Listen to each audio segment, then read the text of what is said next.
যাদবপুর বিশ্ববিদ্যালয়ের আপডেটের দিকে নজর রাখতেই হবে, কারণ ছাত্রের মৃত্যু রহস্য। ক্যাম্পাসের পুকুর থেকে অচৈতন্য অবস্থায় উদ্ধার করা হয় তৃতীয় বর্ষের ছাত্রীকে।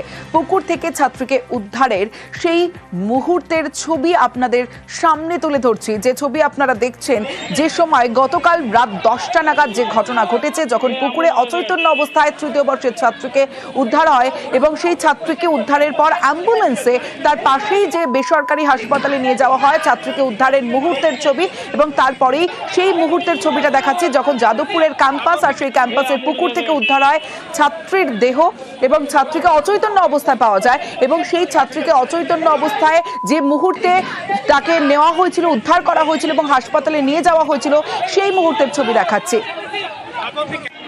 এবং তারপরেই যখন হাসপাতালে নিয়ে যাওয়া হয়, চিকিৎসকেরা ওই ছাত্রীকে, তৃতীয় বর্ষের ছাত্রীকে মৃত বলে ঘোষণা করেন। যাদবপুর বিশ্ববিদ্যালয়ে ছাত্রী মৃত্যুর রহস্য। ক্যাম্পাসের পুকুর থেকে অচৈতন্য অবস্থায় উদ্ধার, বেসরকারি হাসপাতালে নিয়ে গেলে ছাত্রীকে মৃত ঘোষণা করা হয়। মৃত যাদবপুরের ইংরেজি বিভাগের তৃতীয় বর্ষের ছাত্রী। রাতে কিভাবে ক্যাম্পাসের পুকুরে ওই পড়ুয়া গেলেন, যাদবপুরের ক্যাম্পাসে রহস্য মৃত্যুর তদন্তে ইতিমধ্যেই শুরু করেছে পুলিশ। আর ঠিক যে জায়গার ছবি দেখাচ্ছি, এখানেই ছাত্রীর অচৈতন্য অবস্থায় পাওয়া যায় তাকে।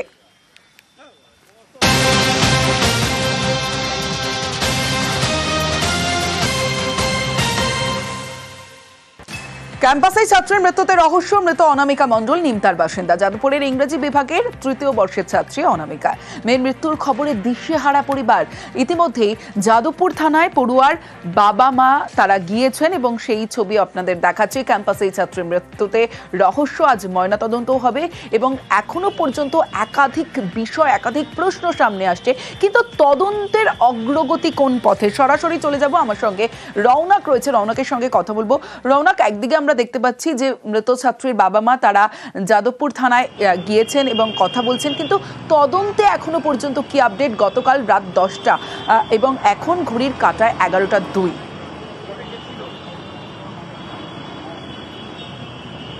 দেখা একেবারেই গতকাল ঠিক কি ঘটনা ঘটেছিল তা কিন্তু পুলিশ খতিয়ে দেখার চেষ্টা করছে। যেগুলো টেকনিক্যাল এভিডেন্স রয়েছে, সিসিটিভি ক্যামেরা ফুটেজ থেকে শুরু করে, পাশাপাশি যারা সেদিন নিরাপত্তার দায়িত্বে ছিল, নিরাপত্তা রক্ষীদের সঙ্গে কথা বলতে চায় পুলিশ আধিকারিকরা। এবং যে বিষয়টি উঠে আসছে, যখন এই ঘটনা ঘটে পাশেই একটি ড্রামা ফেস্ট চলছিল, সেক্ষেত্রে সেই পড়ুয়ার সঙ্গে যারা ছিল তাদের সঙ্গেও কিন্তু পুলিশ কথা বলতে চায়। এবং কিছুক্ষণ আগেই তোমাকে দেখবো যাদবপুর থানার ভেতরে এই মৃত অনামিকা মণ্ডল, তার বাবা এবং মা এসেছে এবং তারাও এই বিষয়ে উদ্বিগ্ন যে কিভাবে তার মেয়ের মৃত্যু ঘটলো। তারাও বুঝতে পারছে না। গতকাল রাত্রিবেলা থেকেই বেসরকারি হাসপাতালে তারা প্রথমে যায়, তারপরে থানায় ইতিমধ্যে এসেছেন এবং কিভাবে তার মেয়ের মৃত্যু ঘটলো দেহের ময়না তদন্ত করার পরই কিন্তু প্রাথমিক রিপোর্ট সামনে আসার পর তা খোলসা হবে। পুলিশের প্রাথমিক অনুমান যে জলে পড়ে গিয়েই এই অনামিকা মণ্ডলের মৃত্যু হয়েছে। সেক্ষেত্রে দুর্ঘটনাবশত সে জলে পড়ে গেছিল, নাকি তাকে কেউ ঠেলে ফেলে দিয়েছিল, বা এই মৃত্যুর পেছনে অন্য কোনো রহস্য রয়েছে, গোটা বিষয়টি কিন্তু তদন্ত করে দেখা হচ্ছে। প্রয়োজনে যে টেকনিক্যাল এভিডেন্স, সেগুলোর উপরে যেমন জোর দেওয়া হচ্ছে, নিরাপত্তার দায়িত্বে যারা ছিলেন, এছাড়া তার সহপাঠী যারা ছিলেন, তাদেরকেও প্রয়োজনে পুলিশ জিজ্ঞাসাবাদ করতে পারে। এছাড়া তার পরিবারও কিন্তু এই বিষয়ে উদ্বিগ্ন যে কিভাবে তার মেয়ের মৃত্যু ঘটলো। এবং শুধু তাই নয়, পুলিশ যে তদন্ত করছে সেই তদন্তের উপরেই তারা আস্থা রাখতে চাইছে এবং ইতিমধ্যে তারা থানার ভেতরে রয়েছে। দেহ ময়নাতদন্তে পাঠানোর আগে যে প্রসিডিওর, সেই প্রসিডিওর ইতিমধ্যে চলছে এবং আজই দেহ ময়নাতদন্তের জন্য পাঠানো হবে। ময়নাতদন্তের যে প্রাইমারি রিপোর্ট, সেই রিপোর্ট সামনে আসার পরই কিন্তু মৃত্যুর প্রকৃত কারণ জানা সম্ভব হবে।